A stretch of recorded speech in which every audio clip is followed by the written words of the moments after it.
Bueno, feliz día para todos. 7:28, Felipe. Explicación extensa pero necesaria de lo que argumenta el gobierno.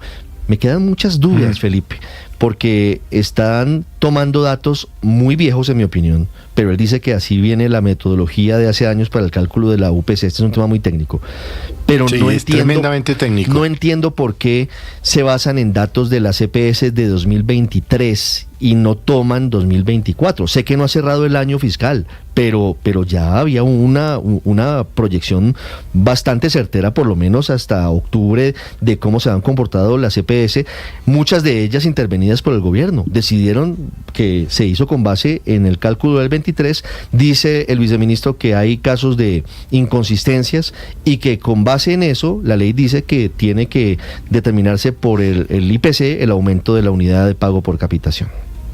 Sí, no, la verdad es un tema tremendamente técnico, pero hay cosas que dice el viceministro que yo no las he visto, yo no sé si alguien más las ha visto.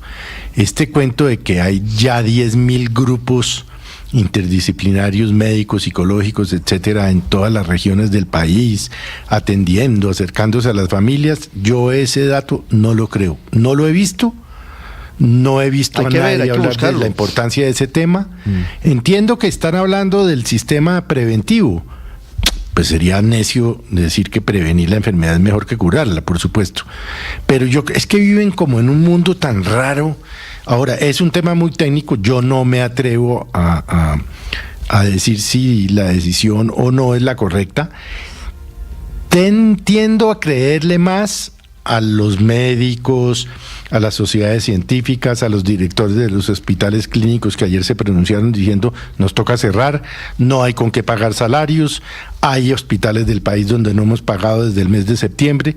O sea, yo tiendo a creerle más a este grupo de colombianos que a lo que está diciendo el viceministro. Pues claro, Felipe, es que hemos recogido comunicados, Andrés, de todos los sectores. Claro. No es un tema de todo el mundo político, porque claro, aquí si le metemos el componente político, pues desviamos un poco la atención, aunque hay que decir que hay congresistas muy serios, muy juiciosos que se han dedicado a tratar el tema. Como Andrés Forero, claro, que el viceministro dice político. Si usted le quita el ruido político y se concentra únicamente en los actores del sistema, pues sería claro que no es suficiente el aumento de la unidad de pago por capitación y viene siendo insuficiente desde hace tiempos.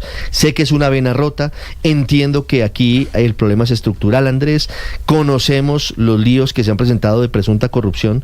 El tema es que por todo esto no puede castigarse a todo el país, a todos los colombianos, con unos recursos insuficientes para que sean atendidos en clínicas y hospitales. No, y mire una cosa, Ricardo, lo que usted estaba mencionando ahora. En estos días que ha habido tantas reacciones a esta noticia del aumento de la UPC, no hay un solo actor, o no he visto yo al menos, un solo actor del sistema, es decir, ni clínicas, ni hospitales públicos, ni asociaciones de pacientes, ni asociaciones de profesionales, que haya dicho, ok, estamos satisfechos, este aumento de la UPC es suficiente.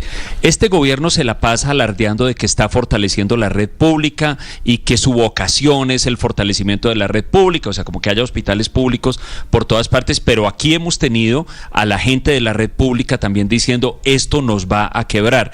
Y usted lo decía ahora al principio, Ricardo, explicación extensa, pero no solamente extensa, sino compleja y llena de pedazos como muy fangosos y como muy oscuros.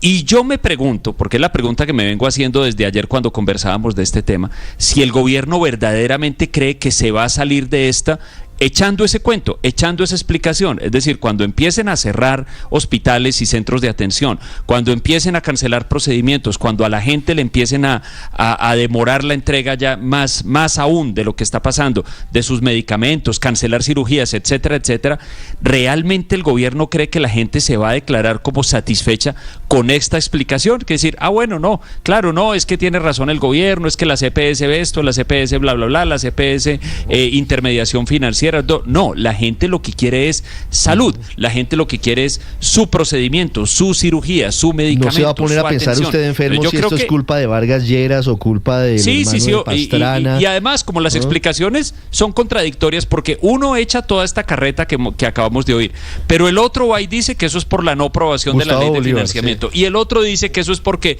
Vargas Lleras y Peñalosa y Transmilenio y no sé qué cosa. Entonces, hay por lo menos 3 versiones diferentes de cuál es la razón del aumento de la UPC, y cada una es más complicada que la anterior. 7:34, en segundos les cuento detalles de la gira de Edmundo González por Sudamérica. Hay un incendio grave, ha estado en el sur de Cali antes, Héctor.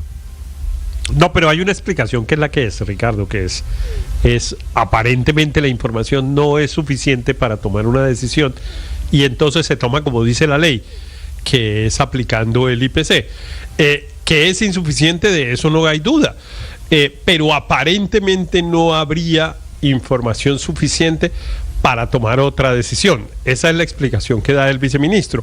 Claro, los actores del sistema y especialmente las EPS dicen, pues nosotros hemos aportado una información, pero claro, hay unas que no lo han aportado, no lo han hecho. Es cierto que la nueva EPS es casi la 4ª parte de las EPS del país en términos de usuarios, y no ha aportado la información necesaria correspondiente al año 2023. Eso parece ser cierto. Yo ayer pues estuve revisando las declaraciones de los distintos actores y nadie negaba esa realidad. Ahora, claro, todos decíamos, pues es que la nueva EPS la maneja el gobierno, y entonces pues no hay justificación de que el propio gobierno diga que él mismo no ha entregado la información. Y claro, ahí entra toda la complejidad. Lleva casi un año intervenida la nueva EPS por el gobierno. Pero es cierto que en el año 2023 no estaba intervenida, y es cierto que no han cerrado los estados financieros de la nueva EPS del 2023, que no, la revisoría fiscal no los ha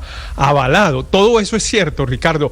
Eso solo para decir que en realidad estamos en una situación muy compleja en la que no es tan simple como decir que el gobierno quiere destruir el sistema y que quiere acabarlo, y pues bueno, eso lo podemos decir y eso produce un efecto político y tal, pero eso no soluciona el problema. Aquí hay unos problemas muy grandes. Ayer oí a alguien que lo dijo y me pareció que tenía toda la razón, y estuve investigando un poco sobre el tema. Una de las peores decisiones que se tomó en materia de salud, en materia del sistema de salud en Colombia, se tomó en el año 2012, Ricardo, cuando se decidió quitarle a los patronos la obligación de pagar su aporte en el régimen contributivo de salud.